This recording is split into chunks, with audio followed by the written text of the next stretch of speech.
D.H. Lawrence sons and lovers தலைப்பே உங்களுக்கு சொல்லும், சன்ஸ் அண்ட் லவர்ஸ்.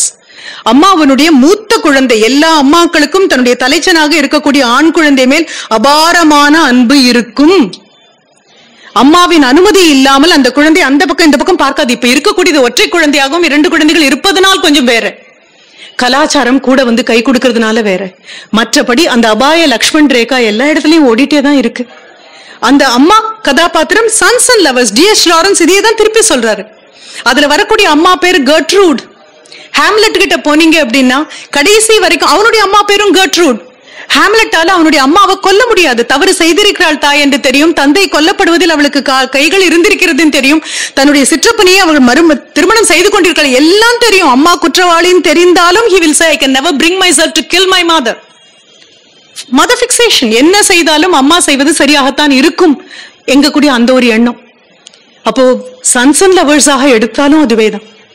அதனுடைய அந்த எழுத்து பாணியை பார்க்கும்போது நமக்கு தோணும் சிதறி சிதறி விழற மாதிரி இருக்கும். திடீர்னு ராஜாராமன் தன்னை பற்றி பேசுவான், திடீர்னு ராஜாராமன் 3rd person நேரட்டிவா இருக்கும், 1st person நேரட்டிவாக இருக்கும். ஆமாம், மோனோலாக்னு வரும்பொழுது உங்களுக்கு நீங்களே பேசிக் கொண்டிருக்கும் போது, நான் இப்ப பேசிட்டு இருக்கும் பொழுது கூட யாராவது ரிஷி மூலம் படித்த நபர்கள் இருப்பீங்க அப்படின்னு சொன்னா மனது ஒரு காது என்கிட்டயும் இன்னொரு காது ராஜாராமன் கிட்ட பேசிட்டு இருக்கும். இது வெகு இயல்பானது. நனவோட யுத்தியில இது மிகவும் இயல்பாக வரக்கூடியது. ராஜாராமன் மாதிரி ஒரு கதாபாத்திரம் காலையில் ஒரு நபராகவும் இரவில் ஒரு நபராகவும் அம்மா மேல் தனக்கு இருக்கக்கூடிய அளவு கடந்த இந்த மோகத்திற்கு என்ன பொருள்னு தெரியாத ஒரு குழந்தையாக. ஜெயகாந்தன் கேட்கிற அதே கேள்வியை தான் கேட்கிறேன். அப்படிப்பட்ட மனிதர்களை என்ன பண்ணலாம்? கொன்னுடலாமா? வெளியில காட்டாம இருக்கிற வரைக்கும் எல்லாரும் உத்தமர்கள் தானே. காட்டாமல் இருக்க வேண்டும்னு கூட தெரியாத குழந்தைய என்ன பண்ணுவீங்க? காலையில் ஒரு மாதிரி, அதற்கு பிராயச்சித்த மாதிரி அவன் சொல்லக்கூடிய மந்திரங்கள் எல்லாரும் நினைப்பாங்க, ஆஹா எவ்வளவு சிரேஷ்டமான குழந்தை, எவ்வளவு நல்ல குழந்தை. இரவில் வரும்பொழுது தகப்பன் தனக்கு ஒரு எதிரியாக பார்க்கக்கூடிய ஒரு குழந்தை. இந்த தகப்பனுடைய தொந்தரவு இல்லைன்னா அம்மா எவ்வளவு நிம்மதியாக இருப்பாங்க என்று பார்க்கக்கூடிய குழந்தை. அந்த குழந்தையனுடைய பேச்சு எல்லாமே முன்னுக்கு பின் முரணாக இருக்கும், பக்குவம் அடையாத ஒரு நிலையாக இருக்கும். கடைசியில் அவன் என்னவாக மாறுவான் அப்படின்னு சொன்னா, இந்த தன் தாயின் மேல் இருக்கக்கூடிய இந்த ஈடிபஸ் காம்ப்ளெக்ஸ் வில் பிகம் தன்மோகமாக மாறும். அதுக்கிடையில ஒரு ட்ராமாட்டிக் எக்ஸ்பீரியன்ஸ், அம்மாவை அவன் எந்த கோலத்துல பார்த்தான் என்பது, அம்மா தன்னை தப்பாக புரிந்து கொண்டு விட்டாளே என்பது, அந்த புரிதலை மாற்றி சொல்ல தனக்கு முடியவில்லையே என்பது, இது அத்தனையும் சேரும் பொழுது என்ன நடந்தால் என்ன, எனக்கு சுகம் கிடைத்தால் போதும் என்கிற நிலைக்கு மனித மனம் தள்ளப்படும். அது ஒரு வதைவுறு மோகம்னு சொல்வோம். மீண்டும் மீண்டும் தன்னைத்தானே வதைத்துக் கொள்வதில் ஒரு சுவாரஸ்யம் ஏற்படுது. தன் கையை தானே வெட்டிக்கிறது, தன்னைத்தானே சிதைச்சுக்கிறது. இந்த சூழலில் அம்மாவிற்கு பதிலாக இன்னொரு பெண்மணி வரும்பொழுது அதுவும் ரொம்ப இயலாக இருக்கு. அவர் தன்னுடைய முன்னுரையில ரொம்ப அழகா சொல்வாரு, ராஜாராமனால் ஏற்றுக்கொள்ள முடியாத, பக்குவம் இல்லாத, புரிதல் இல்லாத அவனுடைய மனநிலையை கடந்த ஒரு நிலையில் சாரதா மாமியை என்னால் படைக்க முடிகிறது. இது இயல்புதானே என்று சொல்லிக் கொண்டு போகக்கூடிய அளவுக்கு புரிதல் உள்ள ஒரு பெண்மணியை என்னால் படைக்க முடிகிறது. முடிந்து வரும்பொழுது எதிரில் இருக்கக்கூடிய எரிகாட்டில் தானே சிதையில் ஏறக்கூடிய ஒவ்வொரு பிணமும் தானாக நினைத்து கொள்ளக்கூடிய ஸ்பிளிட் பர்சனாலிட்டியாக மாறக்கூடிய இந்த படிநிலையை நீங்க ஃப்ராய்டு போய் பாத்தீங்கன்னா ரொம்ப அழகாக, அண்ட் ஜெயகாந்தன் ரொம்ப அழகா சொல்றாரு, I have not read Freud.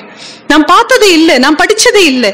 என்ன பெரிய ஆச்சரியம் அப்படின்னு சொன்னா, மிக பெரும் கருணை உள்ள மனங்கள் எல்லாமே இந்த வழியில தான் போகும். அது ஷேக்ஸ்பியராக இருந்தாலும் இந்த வழியில தான் போகும், அது டால்ஸ்டாயாக இருந்தாலும் இந்த வழியில தான் போகும். நீதிபதி ஸ்தானத்தில் தன்னை ஏற்றி உட்கார வைத்துக் கொண்டு இதனால் அறியும் நீதி என்னவென்றால் அப்படிங்கிறது மட்டும்தான் ஒரு படைப்பாளி எழுத போறான் அப்படின்னு சொன்னா ஆண்டவனுக்கு பக்கத்துல கூட அவனால இருக்க முடியாது. ஆண்டவனையும் ஒரு படைப்பாளியும் அடைப்புக்குறிக்குள் அடக்க முடியாது. ஐயா இப்ப கேட்டார் இல்லையா சிற்பி ஐயா, இன்னும் ஜெயகாந்தனை ஏன் பேசுகிறோம் அப்படின்னு சொன்னா, அடைப்புக்குறிக்குள் பிறப்பு இறப்பு என்ற தேதிகளுக்கு இடையில் within the brackets a writer will never get sandwiched. இடையில் சொருகப்படுறதுக்காக அவனுடைய வாழ்க்கையில விட்டகுறை தொட்டகுறையாக எங்கேயோ விட்டது மறுபடியும் எடுத்துக்கொண்டு வரக்கூடியது. ராஜாராமன் கதாபாத்திரத்தை படிச்சு முடிக்கும் போது அச்சம், ரொம்ப பயமா இருக்கு. அந்தரங்கம் இப்படி வெளிப்படையாக போயிடுமோ அப்படின்னு. அகத்தின் அழகு முகத்தில் தெரிந்தால் ஓகே, அகத்தின் அழுக்கு முகத்தில் தெரிந்து விட்டால் என்ன பண்ணுவோம் தெய்வமே அப்படிங்கிற மாதிரி ஒரு எழுத்து அது. எச்சரிக்கை, எல்லாவற்றுக்கும் மேல ஒரு சகதாபம். அப்படி ஒரு நபரை வாழ்க்கையில் சந்திக்க நேர்ந்தால் it's okay even if it is not ஓகேன்னு சொல்லக்கூடிய புரிதலின் நிலைக்கு என்லைட்டன்ட் ரீடராக மாறதுக்கான பரிணாம வளர்ச்சி அது. ரொம்ப சுலபமாக புறங்கையால தள்ளலாம்.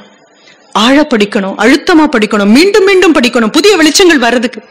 இது கூடவே வந்தா தன்னிலை மூளைப்படிமமாக பார்க்கக்கூடிய ஒன்று. யார் அப்படின்னு சொன்னா ஓங்கூர் சாமி. என்ன அபாரமான அவர் ஓங்கூர் சாமியினுடைய அலையலையான சிரிப்பு அப்படின்னு ஜெயகாந்தன் சொல்லும் பொழுது எனக்கு ஓங்கூர் சாமி முகத்துல ஜெயகாந்தன் முகம் போய் உட்கார 2 பேரும் சேர்ந்து சிரிக்கிற மாதிரி தான் எனக்கு ஒரு அனுபவம் கிடைக்குமே தவிர வேற ஒன்றுமே இல்லை. ஆலமரங்களை பார்க்கும் பொழுதெல்லாம் எனக்கு ஓங்கூர் சாமி மாதிரி தோணும். இதன் அடியில் தானே அந்த சாமி உட்கார்ந்து. சித்தர்கள் பரவலாக இருந்த நாடு இது. சித்தர்களை நம்பிய நாடு, நம்பிக்கைக்கு பாத்திரமாக சித்தர்கள் இருந்த நாடு. என்ன மாதிரி ஒரு பிலாசபி! அதுல வரக்கூடிய வைத்தியர் சாமி, பால்வினை நோய் வந்திருக்கக்கூடிய பெண்களுக்கு நான் கண்டிப்பாக வைத்தியம் பார்க்க மாட்டேன் என்று சொல்லக்கூடிய ஒரு நபர்.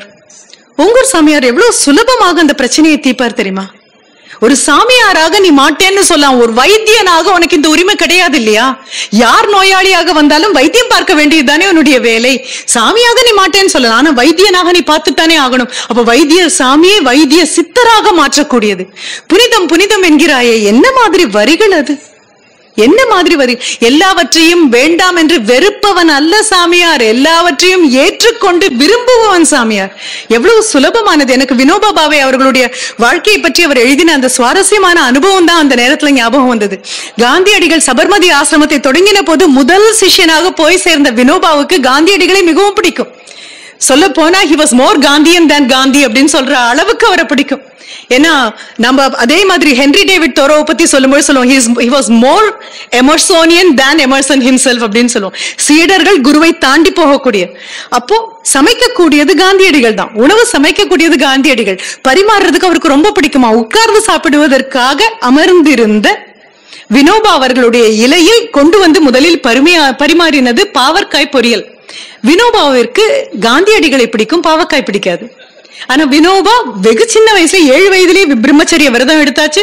விருந்துகள் நடக்கக்கூடிய இடத்துக்கு போகாத நபர், விருந்து உண்பது உட்பட எல்லாம் தவத்திற்கு புறம்பானது என்று நம்பிய அந்த நபர் பாவக்காய் பிடிக்காது, காந்தியடிகளை பிடிக்கும். என்ன பண்றதுன்னு தெரியாம அவசரமா அந்த பொரியல் எடுத்து வாயில போட்டு முழுங்கி திரும்பும் போது காந்தியடிகள் பாக்குறாரு, இலையில பாவக்காய் பிடிக்க இல்ல, கொண்டு வந்து மறுபடியும் வச்சிடறாரு. ஓ, எனக்கு ரொம்ப பிடிக்குமா அப்படின்னு. அப்போ வினோபா சொல்வாரு, விரும்பியதை விடுவது அல்ல துறவரம், விருப்ப இல்லாத விஷயத்தையும் ஏற்றுக்கொள்வது துறவரம். அப்படி இட்ஸ் காந்தியன் பிலாசபி. ஓங்கூர் சாமியார் அங்க வந்து நின்னு சொல்லக்கூடியது இட்ஸ் காந்தியன் பிலாசபி. இளநீர் விற்கக்கூடிய அந்த பெண்ணை பற்றி சொல்லும்போது சொல்வார், யார் வேண்டுமானாலும் அந்த தொழில் செய்யலாம், அது அவளுக்கானது அல்ல, தனக்கான தொழிலை விட்டு விட்டு இதற்குள் இந்த பாதைக்குள் வருகிறாள் அப்படின்னு சொன்னா எவ்வளவு பெரிய பெண்ணாக இருப்பாள். ரொம்ப சுலபமாக நீங்க கம்சலையை சொல்லிட்டு போனீங்க. நான் அதையும் பக்கத்துல அவர்கிட்ட சொன்னேன்.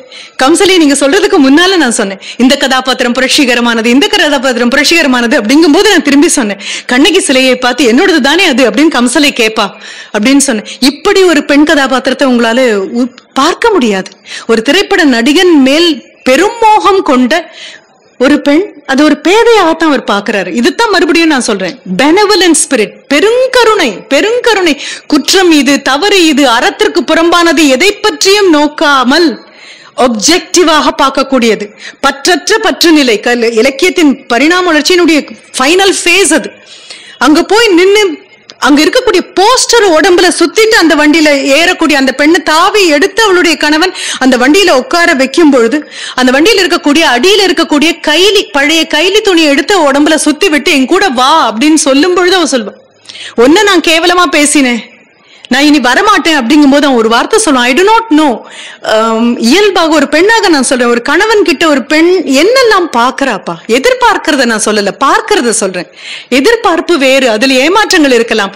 பார்வையை தரிசனமா மாற்றினா என்னுடைய சகோதரன் என் கணவனுக்குள்ள பாக்குறேன், என் தந்தை என் கணவனுக்குள்ள பாக்குறேன், அந்யோன்யமான என்னுடைய நண்பர்களை அதற்குள்ள பாக்குறேன். பூரணமான ஆண்மையின் மொத்த உருவமாக ஒரு ஆணை பார்க்கும் பொழுது அதுல கணவன் கம்சல என் கணவன் அவகிட்ட ஒரு வரி சொல்லுவான், திரும்பி போய் பாருங்க, உடம்புறந்தவன் மாதிரி உன்னை பாத்துக்கிறேன், பயப்படாம என் கூட வா அப்படின்னு சொல்லுவான். என்ன மாதிரி ஒரு இலக்கியத்தினுடைய எந்த கட்டத்துல கொண்டு போய் நம்ம நிறுத்துறோம், எப்படி ரசிகத்தன்மை எவ்வளவு மேல கொண்டு போகணும். அது சீசர் சீதாராமையராக இருந்தா கூட அதுவே தானே. எந்த இடத்துக்கு போனாலும் எல்லாரும் இதைத்தானே பேச போறாங்க. அம்மா இதற்காக அச்சப்படலாமா? யார் சொல்லுவாங்க? பக்கத்துல வந்து நின்னு தோளை தட்டி கொடுத்து தடவி கொடுத்து இதற்காக நீ அச்சப்படலாமா, இதற்காக பயப்படலாமா, நீ நிக்கிறதுக்காக பிறந்த பெண்மணி அல்லவா அப்படின்னு கூட சொல்லணும். அப்படின்னா அது கௌரி பாட்டி யுகசந்தியாக இருந்தாலும் சரி, சில நேரங்களில் சில மனிதர்கள் வரக்கூடிய அம்மா கதாபாத்திரமாக இருந்தாலும் சொல்லி வழியில் போகக்கூடிய எத்தனை பெண் குழந்தைகளை நான் பேசி இருக்கிறேன். அது அவர் சொல்வாரு, தலையில சீவக்காய் தூளை வச்சு தேய்க்கும் போது அந்த குழந்தையின் தலையெழுத்தையே அழிப்பவள் போல். என்ன ஒரு டெஸ்பரேஷன், எத்தனை ஒரு பெருங்கருணை, எத்தனை ஒரு காருண்யம். எல்லாவற்றுக்கும் மேல ஹென்ரிய சொல்லாம போனா என்னுடைய ஆன்மாவுக்கு சாபல்யம் கிடையாது. ஹென்ரிய அறிமுகப்படுத்தும் போது எனக்கு மறுபடியும் துரைக்கண் அதுல எந்த அளவுக்கு குறைந்து போயிட்டார், இல்ல தேவராஜன் எந்த அளவுக்கு குறைந்து போயிட்டார், இல்ல அதுல இருக்கக்கூடிய அக்கம்மா, அக்காவும் அம்மாவுமாக இருக்கக்கூடிய அந்த அக்கம்மா, அவர்களுடைய தாத்தாவாக அங்க இருக்கக்கூடிய ஜீசஸ் இருக்கக்கூடிய அந்த கேலண்டர் காமிச்சு இவர் தானே அவர் அப்படின்னு ஹென்ரிய பார்த்து கேட்கக்கூடிய அவராக இருக்கட்டும், மண்ணாங்கட்டி அப்படின்னு சொல்லக்கூடிய அந்த சிறுவனாக இருக்கட்டும், எல்லா கதாபாத்திரங்களும் விஸ்வரூபம். இதுல என்ன புரிந்து கொள்ளணும்னா, ஜெயகாந்தன் மறுபடியும் சொன்னது, என் சுயம் பறந்து பட்டது, என் சுயம் பறந்து பட்டது. ஒற்றை நபரில் ஒடுங்கி போகும் சுயம் அல்ல ஒரு விஸ்வரூபத்தினுடைய சுயம். இன்னும் படைத்தவனை விஸ்வரூபமாக நீங்க காட்சியாக பார்க்கும் பொழுது ஒவ்வொரு இடத்திலும் இது இந்த கையில் உள்ளங்கையில் இப்படி இருக்கலாம், தலைநெற்றியில் இப்படி இருக்கலாம்னு காண்பது போல படைப்பாளனுடைய விஸ்வரூபம். இதுல என்ன பெரிய ஆச்சரியம் அப்படின்னா, ஒரு வாமன அவதாரமாக இருந்து விஸ்வரூபம் எடுக்கிறது வேற. விஸ்வரூபம் தான் முதல்லயே அப்படின்னு சொன்னா இந்த காலை எடுத்து எங்க வைப்பாருன்னு தான் எங்களுக்கு புரியல. ஏதோ 3 அடி கேட்டேன், அதுல 1 அடி தலையில வைக்கலாம் மகாபலி கிட்டன்னு, அது வேற. எடுக்கிறதே விஸ்வரூபம். திரும்பி போய் பாருங்க, ஒரு 24 வயது 25 வயது இருக்குமா ஒரு தாம்பத்தியம்னு எழுதின போது, பிணக்கு எழுதின போது என்ன வயது இருக்கும், என்ன பார்வை அது? அது பள்ளிக்கூடத்துக்கு போய் படித்து வந்து பட்டங்கள் பின்னால் சேருவதனால் வந்த பார்வையா? இல்ல. மனித நேயத்தை எல்லாம் ஒன்னா ஊற்றி பாரதியை பத்தி சொல்லும் பொழுதெல்லாம் சொல்லும், என்ன பாரதி எங்கே பெண்ணை பற்றி எழுதினான், அவன் தன்னை பற்றி அல்லவா எழுதினான் அப்படின்னு. எக்ஸ் எக்ஸ் அப்படின்னு இருந்தா பெண், ஒய் ஒய்ன்னு இருந்தா ஆண், இல்ல எக்ஸ் ஒய்ன்னு இருந்தாதான் ஆண். அந்த பெருங்கருணையான அந்த எக்ஸ் அம்சம் உள்ள வரும்பொழுது எல்லாவற்றையும் அணைத்துக் கொண்டு எல்லாவற்றையும் கையில் எடுத்துக்கொண்டு நீங்க போய் மறுவாசிப்பில்லை, 1000 முறை வாசித்தாலும் ஒவ்வொரு முறையும் ஜெயகாந்தன் வந்து எங்கிட்ட சொல்லக்கூடியது, இன்னும் நீ கண்டுபிடிக்கவில்லை, இன்னும் அடிமுடி தேடிக்கொண்டிருக்கிறாயே தவிர அடியும் பார்க்கல முடியும் பார்க்கல, வெற்றிகரமாக இன்றும் உன் கையை விட்டு நழுவி விட்டேன் அப்படின்னு அவர் சொல்லி போறதை மட்டும்தான் பாக்குறேன். இது சரி இது தவறு என்று பார்க்காத அந்த பார்வை, வெஸ்டர்ன் வேர்ல்டு ஆச்சரியமாக பார்த்த ஒரு பார்வை, புறங்கையால் ஒதுக்காமல் அகத்திற்குள் பார்த்த அந்த ஒரு பார்வை கையில் எடுத்துக்கோங்க. ஒவ்வொன்னையா எனக்கு தோணுது சபரி ஏதோ இது உகந்ததா ராமனுக்கு அப்படின்னு சுவைத்து பார்த்து கொடுத்தது மாதிரி அடுத்த தலைமுறையில் வரக்கூடிய அத்தனை வாசகர்களுக்கும் இது உகந்ததான்னு பார்த்தது. அவரே சொல்றாரு, பாலுணர்ச்சியை தூண்டக்கூடிய கதைகள் நான் எழுதவில்லை, நமக்கு தெரிய மாட்டேங்குது, என்னதுன்னு புரிய மாட்டேங்குது, வயிற்றுப்பசி மாதிரி நம்முடைய வாழ்க்கையினுடைய எல்லா தேவைகள் மாதிரியும் இருக்கக்கூடியது பாலுணர்வு. இதை பற்றி பூரணமான புரிதல் இல்லாமல் போகக்கூடிய நபர்களுடைய வம்சமாக வரக்கூடியவர்களும் பூரணமான புரிதல் இல்லாமல் போய்விடுவார்கள். பெண்ணை எனது ஒரு சகஜீவியாக பார்க்க வேண்டும் என்றால் எது ஆண்மை எது பௌருஷம், மறுபடியும் அவருடைய பௌருஷம் போய் ஒவ்வொன்றையும் தொட்டு பார்க்கும் பொழுது எனக்கு பல நேரங்களில் ஊடகங்களிலும் திரைப்படங்களிலும் வந்து வீசிட்டு போகக்கூடிய அந்த அந்த வசனங்களை பார்க்கும்போது ரொம்ப வேதனையாக இருக்கும். இது அல்லவே பௌருஷம், இது அல்லவே பெண்மை, உடை அல்லவே பெண்மை, ஆடை அலங்காரம் அல்லவே பெண்மை. பெண்மை என்பது வீரம் சார்ந்தது, ஆண்மை என்பது அழகு சார்ந்தது. நாம என்னமோ தப்பா மாத்தி புரிஞ்சுக்கிறோம். ஆண்மை என்பது வீரம் சார்ந்தது அல்ல, ஆண்மை என்பது அழகு சார்ந்தது, பெண்மை என்பது வீரம் சார்ந்தது. வீரம் அப்படின்னு நீங்க சொன்னா ஏதோ 10 பேரை பாஞ்சு தாக்கிறதுக்காக ஒரு ஷாண்ட்லியரை பிடிச்சிட்டு உள்ள வந்து சவால் விடுறது அல்ல. எல்லா சூழ்நிலைகளிலும் ஒரு பீனிக்ஸ் பறவை போல எரிந்தடங்கி நெருப்பிலிருந்து உயிர்த்து வராமல் சாம்பலில் இருந்து உயிர்த்து வர ஒரு பெண்ணால் முடியுமே ஆனால் அது வீரம் சார்ந்தது. அதற்கு துணையாக நிற்க முடியுமே ஆனால் அது அழகு சார்ந்தது. இனி அவருடைய முன்னுரைகளை படிங்க. நான் சொல்லக்கூடியது, என்னுடைய மாணவர்கள் கூட 18 வயசு குழந்தைங்க எல்லாம் வந்து என்னுடைய அறையில உட்காரும் பொழுது ஜெயகாந்தன் எப்பவும் பக்கத்துல படிச்சுட்டு இருப்பேன். நான் என்ன சொல்லலாம், பாராயணம் பண்ணிட்டு இருப்பேன் வேணான்னு சொல்லலாம். அதை படிச்சுட்டு இருக்கும் போது ஒரு குழந்தை என்கிட்ட கேட்டா, மேம் என்ன படிக்கிறீங்க, இது ஜெயகாந்தன் எப்படி இருக்கும் தெரியல அம்மா, உனக்கு எப்படி இருக்கும்னு எனக்கு எப்படி தெரியும், எனக்கு எப்படி இருக்குங்கிறது எனக்கு இன்னும் பூரணமா புரியல, என்ன கதை படிச்சுட்டு இருக்கீங்க, சரி அந்த ரங்கம் புனிதமானது படிச்சுட்டு இருக்கேன், சரி நான் படிச்சுட்டு தட்டுமா, தாராளமா படிச்சதுக்கு அப்புறம் திருப்பி தரணும் எனக்கு, அவ்வளவுதானே தவிர நீ எத்தனை தடவை வேணாலும் பிடிச்சு படிச்சு முடிச்சிட்டு வந்து குழந்தை உட்காந்து 18 வயசு குழந்தைங்களுக்கு என்ன புரியாதுன்னு நினைக்கிறோம்ப்பா. அம்புக்குறிகள் இருக்க வேண்டிய இடத்தில் காட்ட வேண்டிய திசைகளை காட்டும் தைரியம் அம்புக்குறிக்கு இருக்குமே, ஆனால் போகும் பாதைகள் நேர்வழியாகத்தான் இருக்கும். மூத்த தலைமுறை அம்புக்குறியாக இருப்பதற்கு அச்சப்பட்டு விழுவதனால் மட்டும்தான் அடுத்த தலைமுறை எங்கே போவதுன்னு தெரியாம கண்ணு பார்த்து குழந்தைங்க முன்னால வச்சதுக்கு அப்புறம் அந்த பொண்ணு வந்து என்கிட்ட சொல்ற, எவ்வளவு தைரியம் இல்ல? ஆமாம்மா, ரொம்ப தைரியம். அந்தரங்கம் புனிதமானதா மேடம்? கண்டிப்பா அம்மா. எது அந்தரங்கம்னு புரியணும், எது புனிதம்னு புரியணும். அந்த அந்தரங்கம் அவ்வளவு புனிதமானதுங்கிறதும் அடுத்தது புரியணும். குழந்தைகளோடு வாசிங்க. அவர் சொல்றாரு, பாட புத்தகங்களாக வைப்பதற்கு என்னுடைய படைப்புகளுக்கு தகுதி இருக்கிறது, ஆனால் உங்களது வகுப்பறைகளுக்கு அந்த தகுதி வந்துவிட்டதா என்பதுதான் எனக்கு தெரியவில்லை அப்படின்னு சொல்றார். எதுலயும் சோட போகல. ஒருத்தர் வாழ்ந்த காலத்துல வாழறத தவிர வேற என்ன சௌபாகியம் கிடைக்க முடியும்? தெய்வம் நல்லூர் அப்படிங்கக்கூடியது ஒரு பேனாவில எழுதி தலையில திருத்தமா எழுதல அப்படின்னா எனக்கு தெரியாது. ஏதோ 10 வயதில் ஜெயகாந்தன் கையில போன மேடைகள் எல்லாம் சொல்றேன், மாயா ஓவியத்தில் ஆனந்த விகடனில் வந்திருக்கக்கூடிய அக்ரஹாரத்து பூனை இன்னும் அந்த டெபினிஷனை தாண்டி அழகு போகல. எங்கள் ஊர் மிகவும் அழகானது, எங்கள் ஊரில் இருப்பவர்கள் மிகவும் அழகானவர்கள். யாரை பற்றி நினைக்கும் பொழுதெல்லாம் மனத்திற்கு சந்தோஷம் தோன்றுகிறதோ அவையெல்லாம் அழகானவை தானே. ரொம்ப சுலபம். இவ்வளவு சுலபமா உங்களால பார்க்க முடியுமா? பார்க்க முடிஞ்சா எல்லாம் அழகு. அப்ப என்ன வேணும் நமக்கு?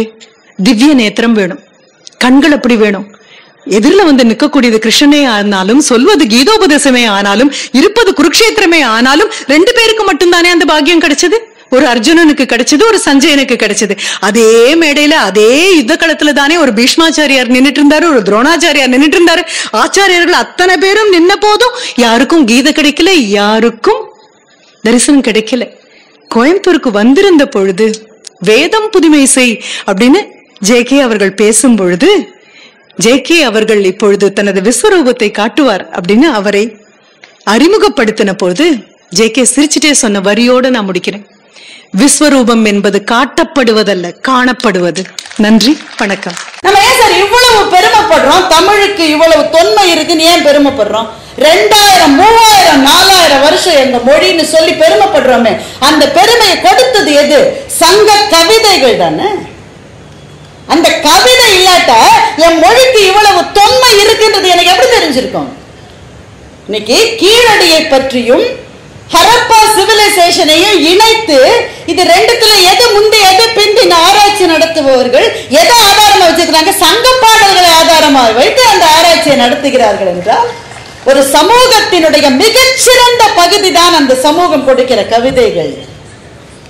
சமூகம் என்பது எல்லாம் இருக்கும், அதுல நல்லதும் இருக்கும், கெட்டதும் இருக்கும், நாத்தமும் இருக்கும், வாசனையும் இருக்கும், எல்லாம் இருக்கும். ஆனா கவிதை அந்த சமூகத்தினுடைய ஆகச்சிறந்த பகுதிகளை கொண்டு வந்து நிறுத்துகிறது.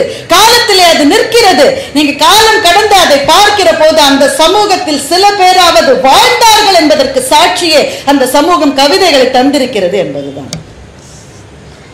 கவிதைகளை கைவிடக்கூடாது. நீங்க இவ்வளவு ஸ்டால் போட்டிருக்காங்க, ஒரு 30% இதுல கவிதை புத்தகங்கள் தான் இருக்கும். யார் யாரோ கவிஞர்கள் ஒரு வாசகனுக்காக, ஒரு ரசிகனுக்காக ஏங்கி ஏதோ ஒரு நேரத்திலே விட்டு சென்ற கவிதை வரிகள் சில சமயத்தில் நம் வாழ்க்கையை மலரச் செய்கின்றன. ஒரு நாராயணன் சார் பேசுற போது நான் நிறைய தைரியத்தை கொடுக்கிற மாதிரி பேசுவேன்னு அவர் சொன்னார். கவிதை எழுதுகிற சில பெண்கள் கொடுக்கிற தைரியம் இருக்கே சார், மகத்தானது. நான்லாம் ஒண்ணுமே கிடையாது. என்னுடைய தோழி கவிதா ஜவஹர் ஒரு புத்தகம் எழுதியிருக்காங்க, ஒரு கவிதை புத்தகம். ஒரே ஒரு சின்ன கவிதை தான் சொல்ல போறேன். இந்த காதலனை பார்த்து சொல்றேன், நீ எனக்கு தேவையா இல்லையா என்பதை நான் தான் முடிவு செய்வேன். நியாயம் தானே? நீ எனக்கு தேவையா இல்லையா என்பதை நான் தான் முடிவு செய்வேன். நான் உனக்கு தேவையா இல்லையா என்பதையும் நான் தான் முடிவு செய்வேன். என்ன கவிதை பாருங்க.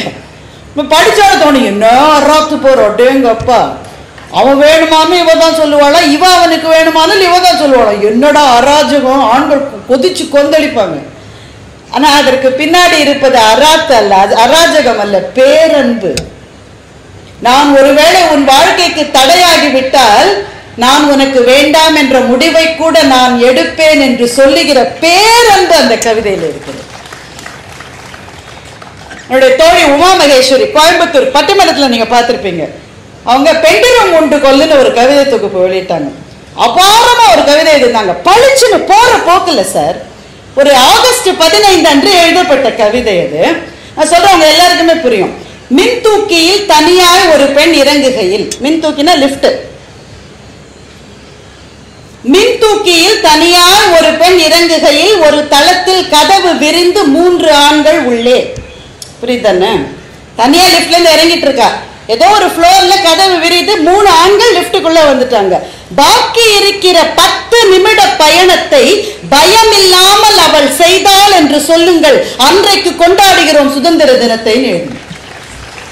என்ன கவிதை, என்ன கவிதை! இன்னொரு தடவை சொல்றேன். மின் தூக்கியில் தனியாய் ஒரு பெண், ஏதோ ஒரு தளத்தில் கதவு விரிந்து 3 ஆண்கள் உள்ளே வர, பாக்கி இருக்கிற 10 நிமிட பயணத்தை பயம் இல்லாமல் அந்த பெண் செய்தாள் என்று சொல்லுங்கள், அன்று கொண்டாடுகிறோம் சுதந்திர தினத்தை. ஒரு கவிதை என்ன செய்யும்னா, இப்படிதான் நம்மை ஒரு நிமிஷம் புல்லரிக்க வைக்கும், ஒரு நிமிஷம் யோசிக்க வைக்கும், ஒரு நிமிஷம் அழ வைக்கும். நம் அகத்தை பற்றி எரிய வைக்கிற கவிதைகள் உண்டு. மனசு பற்றி எரிந்த கவிதைகளை நான் படித்திருக்கேன். நீங்க எல்லாரும் படிச்சிருப்பீங்க. பாரதி எழுதிய தண்ணீர் விட்டோ வளர்த்தோம் என்கின்ற கவிதை. இந்த கவிதையை படிக்கிற போது மனசு பற்றி எரியாம யாராலும் அந்த கவிதையை படிக்கவே முடியாது. தண்ணீர் விட்டோ வளர்த்தோம் சர்வேசா, இப்பயிரை கண்ணீரால் காத்தோம் கருக திருவுளமோ, எண்ணமெல்லாம் நெய்யாக எம் உயிருள் வளர்ந்த வண்ண விளக்கிது மடிய திருவுளமோ, 1000 ஆண்டு ஓய்ந்து கிடந்த பின் வாராது போல் வந்த மாமணியை தோற்போமோ, மாதரையும் மக்களையும் வன்கண்மையார் பிரிந்து காதல் இளைஞர் கருத்தழிதல் காணாயோ, மேலோர்கள் வெஞ்சிரையில் வீழ்ந்து கிடப்பதும் நூலோர்கள் செக்கடியில் நோவதுமே காண்கிலையோ, எண்ணற்ற நல்லோர் இதயம் புழுங்கி இரு கண்ணற்ற செய் போல் கலங்குவதும் காண்கிலை. என்ன கவிதை சார்! கப்பலோட்டிய தமிழன் கோயம்புத்தூர் சிறையிலே அடைக்கப்பட்டார். அவரை செக்கிழுக்க சொன்னது அந்நிய அரசாங்கம். அவர் செக்கிழுத்தார் என்ற செய்தியை கேட்ட உடனே மகாகவி எழுதிய கவிதை இது. இன்னைக்கு கப்பலோட்டிய தமிழன் உயிரோட இல்ல, மகாகவி உயிரோட இல்ல, பிரிட்டிஷ் அரசாங்கத்தினுடைய ஆட்சி முடிஞ்சு போச்சு, எல்லாம் முடிஞ்சு போச்சு. ஆனா கவிதை முடியாது. கவிதைக்கு இறந்த காலமே கிடையாது, வருங்காலமும் கிடையாது. கவிதை எப்போதும் நிகழ்காலத்தில் நித்தியமாய் உறையும். அதுதான் கவிதையினுடைய சிறப்பு. சரி, எல்லா கவிதையுமே இப்படிதானாங்க. நம்ம ஒரு வானவில் ஒரு தேநீர்லாம் பார்த்துக்கிட்டு கொஞ்சம் ஜாலியா இருக்கிற மாதிரி கவிதையில தாராளமாக தபு சங்கர் எழுதினார். 5 மணிக்கு சந்திப்பதாய் சொன்னார். முதலில் 5 மணிக்காக காத்திருந்தேன். 5 மணி ஆனதும் நீ வருவதற்காக காத்திருந்தேன். நான் காதலிக்க ஆரம்பித்திருக்கிறேனா, காத்திருக்க ஆரம்பித்திருக்கிறேனான்னு கவிதை எழுதினேன். காதலிச்சவங்க எல்லாரும் கை தட்டுவாங்க இதுக்கு, ஏன்னா அவங்களுக்கு தான் தெரியும். அந்த பொண்ணு சாயங்காலம் தான் வரேன்னு சொல்லியிருக்கோம், கார்த்தால 8 மணிலும் தலையை சீவிக்கிட்டே இருக்கும். அந்த வைரமுத்து எழுதினார், உன் பிம்பம் விழுந்தே கண்ணாடி உடையும்னு எழுதினார். அவ்வளவு தடவை கண்ணாடியில பார்ப்பாங்க. மனசை லகுவாக்குகிற கவிதைகள். இன்னொரு கவிதை சொல்லிட்டா, ரொம்ப ஜாலியான கவிதை, கண்ணதாசன் எழுதினது. அவரை இது கண்ணதாசன் எழுதினதுன்னு நான் சொல்லியிருக்க வேண்டாம். நான் கவிதையை சொன்னாலே நீங்க கண்டுபிடிச்சிருவீங்க, இது அவரை தவிர வேற எந்த பயல் இதை எழுத முடியாது. செட்டிநாட்டு கவிதை. சிச்சுவேஷன் என்ன? எல்லா வீட்லயும் இருக்கிற சிச்சுவேஷன். ஒரு மாமியார் ஒரு மருமகளை திட்டுறா. எல்லா வீட்லயும் இருக்கிற சிச்சுவேஷன், எல்லா வீட்லயும் இருக்கிற டயலாக். ஆனா இது செட்டிநாடு டயலாக்டோட இதை நீங்க படிக்கணும். என்ன சிச்சுவேஷன்னாக்க, இவ ஏன் இந்த மாமியார் அந்த மருமகளை சூஸ் பண்ணா தம் பிள்ளைக்கு? நாராயண செட்டியாருன்னு ஒருத்தர் வந்து இந்த பொண்ணு ரொம்ப நல்ல பொண்ணுன்னு சொல்லி கல்யாணத்தை முடிச்சு வச்சார். அதனால மாமியார் சொல்ற, நல்லாத்தான் சொன்னாரு நாராயணன் செட்டியாரு, நல்லாத்தான் சொன்னாரு நாராயணன் செட்டியாரு, வல்லூரை கொண்டு வந்து வாசலில் விட்டாக, கல்லா பிறந்தவளை கரும்பாம்பு குட்டியின செல்லா பணத்தை செல்லுமின்னு சொன்னாங்க. ஊரெல்லாம் பொண்ணு இருக்கு.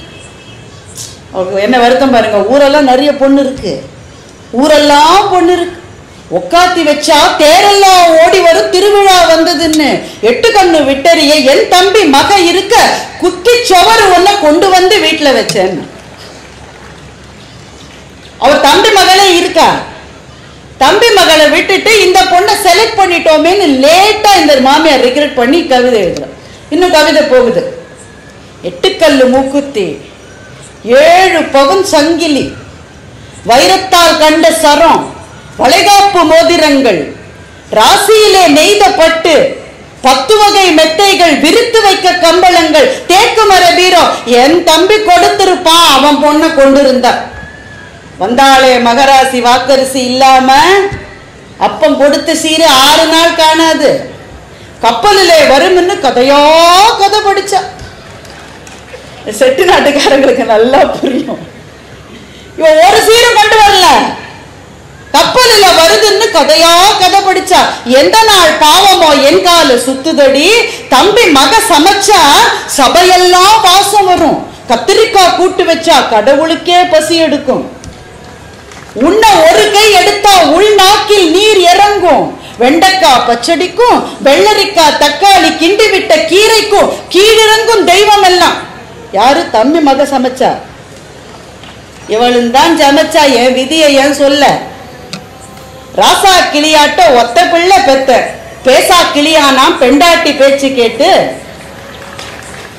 பாருடான்னு சொன்னா பார்க்காம போராண்டி, கேளுடான்னு சொன்னா கேட்காம போராண்டி, நீட்டி படுக்கும் வரை நிம்மதி எனக்கு இல்லையா, ஊட்டி வளர்த்த மகன் ஒரு வார்த்தை கேட்டானா, எல்லாம் முடிஞ்சதடி யமன் வந்தால் போதுமடி, தேவி கருமாரி தென்மதுரை மீனாட்சி, காவலுக்கு நீதான் கடைசி வரை வேணுமடி, ஒரு மக பெற்றிருந்தா உதவிக்கு வந்திருப்ப, மருமகளை நம்பின மகராசி பேயானா, நல்லாத்தான் சொன்னாரு நாராயணன் செட்டியாருன்னு கவிதை முடிச்சார். என்னம்மா எழுதிருக்காரு பாருங்களேன். நீங்க இந்த கவிதையெல்லாம் உட்கார்ந்தெல்லாம் மனப்பாடம் பண்ண முடியாது. அது அந்த கவிதையில இருக்கிற சந்தம் அப்படி, அது உங்களை தூக்கிக்கிட்டு போகும். அது நீங்க என்ன நினைக்கிறீங்க? எதுகை வேண்டும், மோனை வேண்டும், இப்படி எல்லாம் உட்கார்ந்து கவியரசுல எழுதிருப்பாரு நினைக்கிறீங்க? கிடையவே கிடையாது. அது அவருக்குள்ள இருக்கிற ஆதார ஸ்ருதி, அவருக்குள்ள ரத்தம் ஓடுவது மாதிரி அந்த ஸ்ருதி மீட்டர் ஓடிட்டே இருக்கு. என்ன சிச்சுவேஷனாலும் மனுஷன் உடனே எழுதிடுவாரு. என்ன என்ன கவிஞர்! அந்த கவிதையை படிச்ச உடனே உங்க வீட்டுல இப்படி ஒரு மருமகளே இருந்தா கூட நீங்க ரசிப்பீங்க. அதுதான் அந்த கவிதையினுடைய சிறப்பு. எதுக்கு ரசிப்பீங்க? எல்லா வீட்லயும் இப்படித்தானே இருக்கு, பரவாயில்ல, நான் தான் தனியா கஷ்டப்படுறேன்னு நினைச்சேன்னு. கவிதை உங்களுக்கான ஒரு சொந்தத்தை உருவாக்கி விடுகிறது. கவிஞனுக்கும் உங்களுக்குமான ஒரு ஆன்மாவினுடைய தொடர்பு. கவிஞன் உயிரோடு இல்ல, கண்ணதாசன்ல உயிரோடு இல்லை இப்போ. ஆனா எங்க மனசுல அவர் வாழறாரு, அதுல இருந்து அவர் செத்து போக முடியாது இல்ல, அவர் வாழ்ந்துட்டு தானே இருப்பாரு. அதுக்கு மரணம் கிடையாது. கவிதை அந்த அனுபவத்தை தரும். ஒண்ணு இல்ல சார், ஒரு கவிதை எழுதுறாரு, ஒண்ணுமே இல்லை. இந்த வீட்டுல பெண்கள் சூடு பாத்திரத்தை இறக்க ஒரு கந்த துணி வச்சிருப்போம் தெரியுமா? கந்த துணியை காசு கொடுத்து யாரும் வாங்க மாட்டாங்க. கிழிஞ்சு நஞ்சு போய் எதுக்குமே பிரயோஜனம் இல்லைன்னு ஒரு புடவை போகும் இல்ல, அது பெரும்பாலும் மாமியார் வாங்கி கொடுத்த புடவையா இருக்கு. அந்த புடவையை கிழிச்சுதான் கந்த துணி. இந்த கந்த துணியை பத்தி கண்ணதாசன் எழுதுறார். கரிசல் காட்டு கழனியில் சில கால்கள் உழுத உழவு, சில கைகள் கனிந்த கனிவு, குறிசை எரிக்கும் விளக்கின் ஒளியை போல இலைகள் 2 வரவு, அதில் இயற்கை கலந்த அழகு, பருத்தி என்ற ஒரு செடி வளர்ந்தது பருவ பெண்ணை போல அந்த கரிசல் மண்ணின் மேல், அது சிரித்த அழகில் வாய் வெடித்தது சின்ன குழந்தை போல அந்த வண்ண செடியின் மேலே. ஒன்னும் இல்ல, பருத்தி பூத்து இருக்கு, அதை தான் இவ்வளவு அழகா எழுதியிருக்காரு. அது பூத்து அது வெடிச்சு அதுல இருந்து சேலை அந்த சேலை அந்த பொண்ணு கட்டிக்கிட்டு அவன் ஹஸ்பண்ட் பார்த்தா, ஐயோ சூப்பரா இருக்கு, நீ எனக்கு நயன்தாரா மாதிரியே இருக்குன்னு சொல்லியிருப்பான் போல இருக்கு. அந்த காலத்துல யார் இருந்தாங்களோ சாவித்திரி மாதிரி இருந்தான்னு சொல்லியிருப்பான். பார்த்து ரசிச்சு அந்த புடவை கிழிஞ்சு போய் அடுப்பங்கரைக்கு வந்துருச்சு. இப்போ அந்த கண்டல் துணி சொன்னதா கண்ணதாசன் கவிதையை முடித்தார். வாழும் நாளில் வாழ்ந்த எண்ணெய் வைத்த இரும்பு பெட்டி இன்று உதைக்கும் எண்ணெய் எட்டி, நிலை தாழ்ந்த போது மனிதர் கூட உடைந்த பானை சட்டி, யார் உறவு கொள்வார் ஒட்டின்னு முடிச்சார். நிலை தாழ்ந்துட்டா எவனும் பக்கத்துல நிக்க மாட்டான். இதுதான் கவிதையோட தீமை. ஆனா அவர் அதுக்கு கொடுக்கிற அந்த அந்த வரவேற்பு இருக்கு பாருங்க, மறக்க முடியாமல் வாழ்வ நாளின் இறுதி வரை இந்த கவிதையை மறக்க முடியாது. அந்த கவிதை தருகிற அனுபவம் அவ்வளவு மகத்தானது. இன்னும் கொஞ்சம் கஷ்டமான கவிதைகளுக்கு போலாம், நேரம் இல்லை, ஒரு 10 நிமிஷம் எடுத்துக்கலாமா?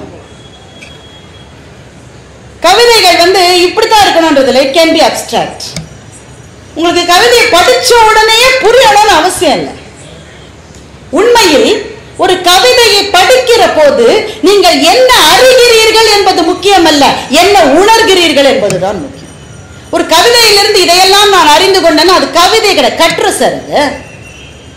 நீங்கள் என்ன உணர்கிறீர்கள்? கவிதையை படிக்கும் போது எதையுமே உணர முடியாது. கவிதை புத்தகத்தை மூடி வைத்த பிறகுதான் அந்த உணர்வு உங்களுக்கு வரும். ஒரு வானவில், ஒரு தேநீர், நீங்கள் படித்துவிட்டு மூடி வைத்த ஒரு கவிதை, இது போரும் உங்களுடைய அந்த நாளினுடைய சிறப்புக்கு. அதுதான் வேணும். ஒரு கவிதை ரொம்ப கஷ்டம் இல்ல. கூட்டத்தில் நெறிப்பட்டு மிதிப்பட்டு கோவில் வாசல் படியில் வந்து உட்கார்ந்தேன். புரியுதானே? நெறிப்பட்டு மிதிப்பட்டு கோவில் வாசல் படியில் வந்து உட்கார்ந்தேன். எதுக்குத்தான் இப்படி இடிக்கிறாங்களோ என்றேன். எனக்கும் புரியவில்லை என்று கடவுள் வந்து அருகே அமர்ந்தார். என்ன கவிதை இதுதான்? அப்ஸ்ட்ராக்ட். கடவுள் எங்க பக்கத்துல வந்து உட்காருப்பா, என்ன மீச வச்சிருந்தாரா, டிஷர்ட் போட்டு ஒரு அந்த விசாரம் கிடையாது. கடவுளுக்கே அந்த கோவில்ல நெரிசலா இருக்குடா, அவனுமே வெளியில வந்துட்டான்றது என்ன அழகான ஒரு கவிஞனுடைய வீச்சு பாருங்க. சில சமயம் லாங் கியூல நிற்போம், திருப்பதியில எல்லாம் போட்டு அம்முவாங்க. அவரை போய் பார்க்கறதுக்குள்ள ஜருகண்டின்னு கையை பிடிச்சு அந்த ஆளு வெளியில போட்டுருவாரு. எனக்கு என்ன தோணுச்சுன்னா, பெருமாள் உள்ள இருக்காரு உண்மைதான், ஆனா பல சமயங்கள்ல உள்ள இல்ல, வெளியிலேயே இருக்காரு பெருமாள். நம்மளோட அவர் நின்றுட்டு இருக்காரு, நாம அவரை பார்க்க முடியலன்னா அவர் நம்மளை பார்த்துட்டாருல்ல, அது போறோம்ல நமக்கு. அதனால்தான் குலசேகர ஆழ்வாருக்கு அவர் சொன்னதுனால இன்ஸ்பிரேஷன்.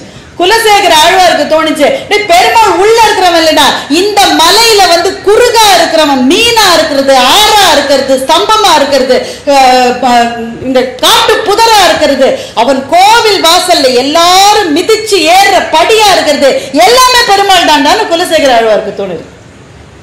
செடியாய வல்வினைகள் தீர்க்கும் திருமாலே நெடியோனே வெங்கடவா, நின் கோயில் வாசல் அடியாரும் வானவரும் அரம்பையரும் கிடந்து எங்கும் படியாய் கிடந்து உன் பவளவாய் காண்பேனே. எதுவா வேணா இருக்கலாம். அப்போ இவன் இந்த புதுக்கவிஞன் சொன்னானே, கடவுள் என் பக்கத்துல வந்து உட்கார்ந்தாருன்ற கவிதைக்கும் குலசேகர ஆழ்வார் கவிதைக்கும் ரொம்ப நெருக்கமா இருக்கு பாருங்க. நடுவுல 500 வருஷம் இருக்கு, 600 வருஷம் இருக்கு. 600 வருஷத்தையும் காணாமல் போக செய்கிற சக்தி ஒரு கவிதைக்கு மாத்திரமே உண்டு. ஆனந்தனுடைய இன்னொரு கவிதை சொல்லு, இன்னும் கொஞ்சம் அப்ஸ்ட்ராக்ட், அடுத்த லெவலுக்கு நம்ம போகணும்ன்றதுக்காக. கிளையில் வந்தமர்ந்த பறவையை கேட்டேன் பறப்பது எப்படி என்று. கிளையில் வந்தமர்ந்த பறவையை கேட்டேன் பறப்பது எப்படி என்று. உட்கார்ந்தபடி சொல்ல தெரியாது, தொடர்ந்து வா என்று பறந்தது. பறவை சொல்லிச்சா, உட்கார்ந்துட்டு பறக்கிறத எப்படி டீச் பண்றது? நீங்க சில ஸ்விம்மிங் மாஸ்டர்ஸ் எல்லாம் பார்த்திருப்பீங்களா, அந்த ஆள் தண்ணியிலே இறங்க மாட்டான். அந்த ஆளு நல்லா வளர்ந்து கரையிலே நின்றுட்டா, இடது கால போடு வலது கையை போட்டு நீ இறங்கி சொல்லி கொடுல. இந்த பறவை நல்ல டீச்சர், அதனால அது சொல்லுது, உட்கார்ந்தபடி எப்படி பறக்கிறதுக்கு சொல்லி தர முடியும்? தொடர்ந்து வா என்றது. தொடர்ந்து பறந்தபடி கேட்டேன் எப்படி பறப்பது என்று. இப்படித்தான் என்று பறவை சொன்னது. கவிதை அப்ஸ்ட்ராக்ட், சரியா புரியாத மாதிரி கூட இருக்கும். ஆனா என்ன சொல்ல வருது? அது ஒன்றை தெரிந்து கொள்ள வேண்டும் என்கின்ற வேட்கையும் விழைவும் உனக்கு இருந்தால் அப்போதே அதை நீ தெரிந்து கொண்டு விட்டாய் என்று அர்த்தம். கற்றுக்கொள்வதற்கான முதல் படி அந்த தேடல், அந்த வேட்கை, அந்த விழைவு. அதனால்தான் சொல்லித் தருகிறவனை குரு என்று சொன்னது இந்த தேசத்தினுடைய தர்மம். இன்னொரு கவிதை சொல்றேன், இது நான் நிறைய மேடைகள் சொல்லியிருக்கேன், எனக்கு ரொம்ப பிடிச்ச கவிதை, அதனால உங்கள்கிட்டையும் சொல்றேன். தீபத்தை வணங்கினர் மக்கள், தீக்குச்சியை வணங்கினான் பித்தன். புரியுதானே? தீபத்தை வணங்கினர் மக்கள். கோயிலுக்கு போன தீபத்தை தானே வணங்குவோம், அண்ணாமலையில தீபம் எரிது வணங்குவோம். தீபத்தை வணங்கினர் மக்கள், தீக்குச்சியை வணங்கினான் பித்தன். தீபம் இருக்க தீக்குச்சியை ஏன் வணங்குகிறாய் என்று பித்தனிடம் கேட்டேன். பித்தன் சொன்னான், எரிவதை விட ஏற்றியது உயர்ந்தது என்று சொன்னான். கவிதையை படிச்சோட ஒரு நிமிஷம் கண்ணை மூடணும், உணரணும். தீபம் போல நம்முடைய வாழ்க்கையை ஏற்றி வைத்த ஏதோ ஒரு ஆசிரியரோ ஒரு குருவோ உங்களுக்கு நிச்சயம் இருந்திருப்பார். அவருக்கு உயிரோடு இருக்காரா இல்லையான்றது அவசியம் இல்லை, ஆனா அவருக்கான ஒரு நிமிட அஞ்சலி இருக்கிறதே, அந்த சுகானுபாவத்தை, அந்த நன்றி உணர்வை கொடுத்தது இந்த கவிதை. கவிதை நம்மை வாழ வைக்கிறது. அதிக நேரம் இல்லை, இன்னும் நான் பின்னாடி போயிட்டு இருக்கேன். ஏன்னா சங்க பாடல்களில் இருந்த கவிதை உணர்வுக்கு ஈடு இணையே கிடையாது. என்ன பிரச்சனை? படிச்ச ஒண்ணு புரியாது. நாம அந்த மனப்பாட பகுதியில படிச்சு கோனார் நோட்ஸோடய படிச்சுட்டோமா, சத்தியமா புரியாது. உரையாசிரியர்கள் தேவை.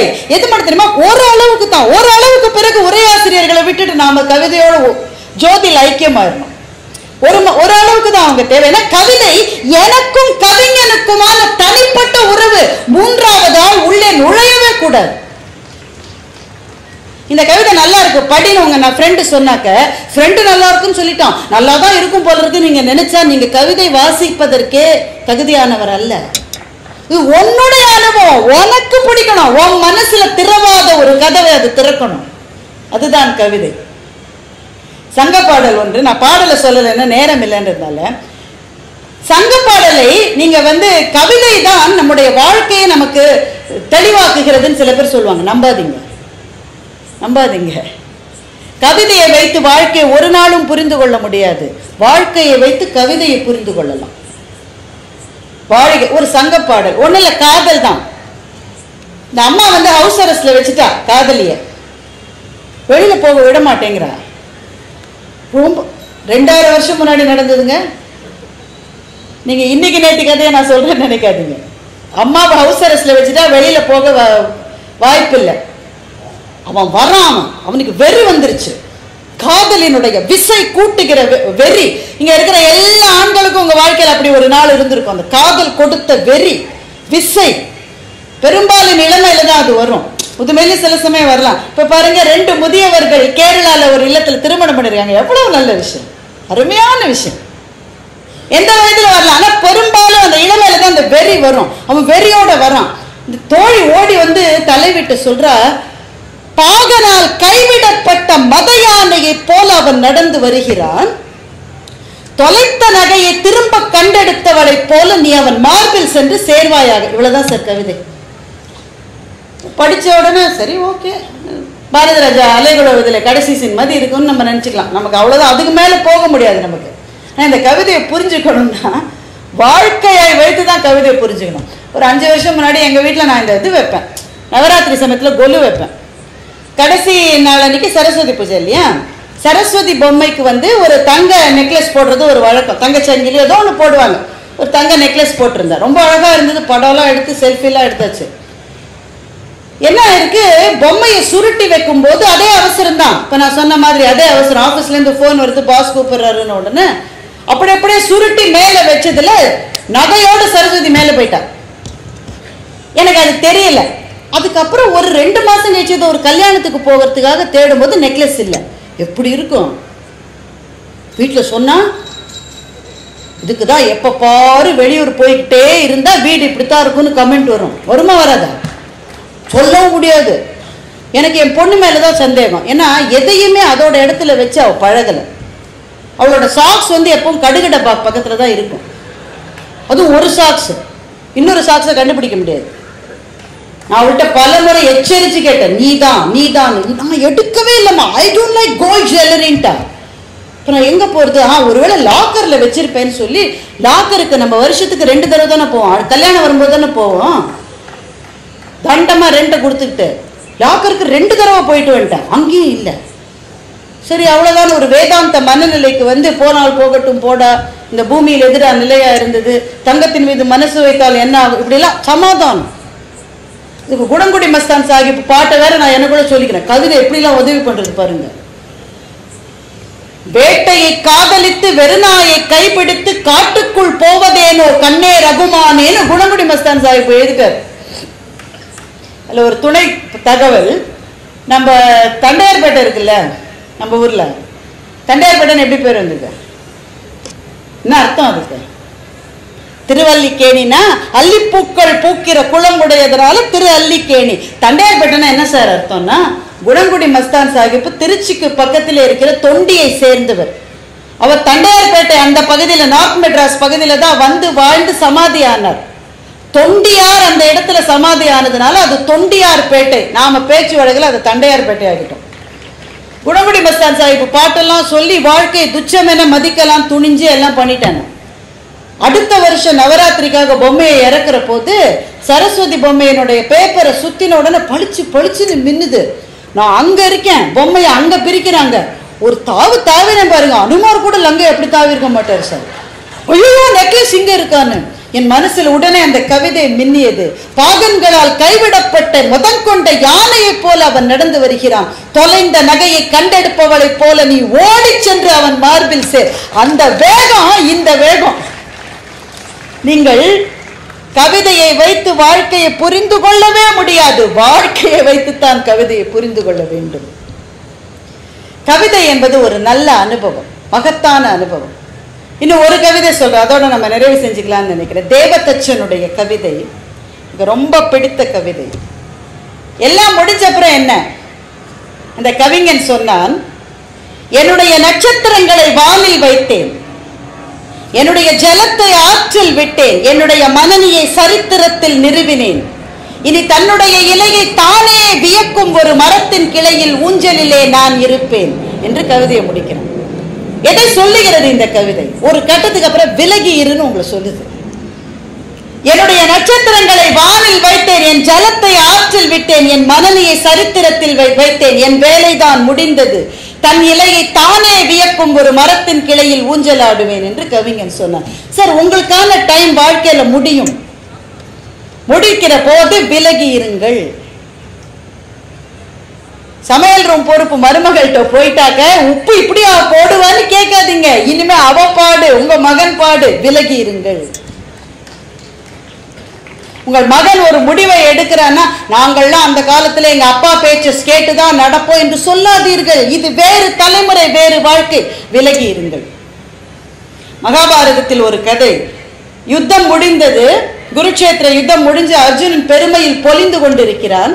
கண்ணன் அவனை கூப்பிட்டு, என்னை பார்க்க யாதவர்கள் வந்திருக்காங்க பார்த்தா, அவங்க திரும்பி போற வழியில திருடர்கள் அவங்கள அட்டாக் பண்ணுவாங்க, நீ கொஞ்சம் கூட போய் அவங்கள காப்பாத்துனா. அர்ஜுனன் கேட்டா, திருடர்கள் எல்லாம் ஜெயிக்கிறதுக்கு என்னையா அனுப்புற, நான் யார ஜெயிச்ச ஆளு, சரி எனக்காக கொஞ்சம் போயிட்டு வாப்பா, தோஸ்து தானே நீ. கண்ணனுக்காக போகிறான். அதே போல திருடர்கள் வருகிறார்கள். அலட்சியமாக காண்டீபத்தை எடுத்து அர்ஜுனன் அம்புகளை பறக்க விடுகிறான். என்ன ஆச்சரியம், ஒரு அம்பு கூட அவன் நினைத்தபடி போய் விழவில்லை. எல்லா அம்பு கீழே தப்பு தப்பா போகுது. ஐயோ எனக்கு என்ன ஆயிற்றுன்னு கதறும் போது கண்ணன் குதிரையில் வருகிறான். அவனே தன்னுடைய வில்லை எடுத்து அம்புகளை எடுத்து எல்லா திருடர்களையும் விரட்டிட்டான். அர்ஜுனன் அழுது கொண்டிருக்கிறான். அர்ஜுனா, என்ன எதுக்கு அழுகிற? கண்ணா, என் கைக்கு என்ன ஆயிற்று? இது மகாபாரத யுத்தத்தை ஜெயித்த கை, இந்த கையில் இருந்து வருகிற அம்புகளா தவறும் என்ற போது கண்ணன் சொன்னான், உன் நேரம் முடிந்தது, உனக்கான ஆற்றல் உன்னுடைய ஆற்றல் அல்ல, அந்த யுத்தத்தை ஜெயிப்பதற்காக உனக்கு கொடுக்கப்பட்ட ஆற்றல், உன் நேரம் முடிந்தது, விலகி நில் என்று கண்ணன் சொன்னான். நீங்க மகாபாரதத்தை படிக்க படிக்க கண்ணன் கருணை கடவுள் என்று ஒரு பக்கம் தோணும், இன்னொரு பக்கத்துல பேஷண்டினுடைய உடலை கூறு போடுகிற மருத்துவன் மாதிரி அவன் நிர்தாட்சண்யமாக கண்ணன் நிற்பதை நீங்கள் பார்ப்பீர்கள். நீ யார் என்பதை உங்களுக்கு சொல்லக்கூடியவன். இப்ப இந்த கதையை படிச்சுட்டு அந்த கவிதையை யோசிச்சு பாருங்க. என் நட்சத்திரங்களை வானில் வைத்தேன், என் ஜலத்தை ஆற்றில் விட்டேன், என் மனநியை சரித்திரத்தில் நிறுவினேன், என் வேலைதான் முடிந்தது, இனி தன் இலையை தானே வியக்கும் ஒரு மரத்தின் கிளையில் ஊஞ்சலாடுவேன். இப்படிப்பட்ட ஒரு கட்டத்துக்கு வாழ்க்கையில எல்லாரும் ஒரு நாள் போய்த்தாகணும். கவிதை தருகிற அனுபவம் அப்படிப்பட்டது. வாழ்க்கையை எப்படி வாழுவது என்கின்ற நம்பிக்கையை கவிதை தரும். இந்த தகவல் உங்களுக்கு பிடிச்சிருந்தா லைக் பண்ணுங்க, உங்க ஃப்ரெண்ட்ஸுக்கு ஷேர் பண்ணுங்க, மறக்காம எங்க சேனலுக்கு சப்ஸ்கிரைப் பண்ணுங்க.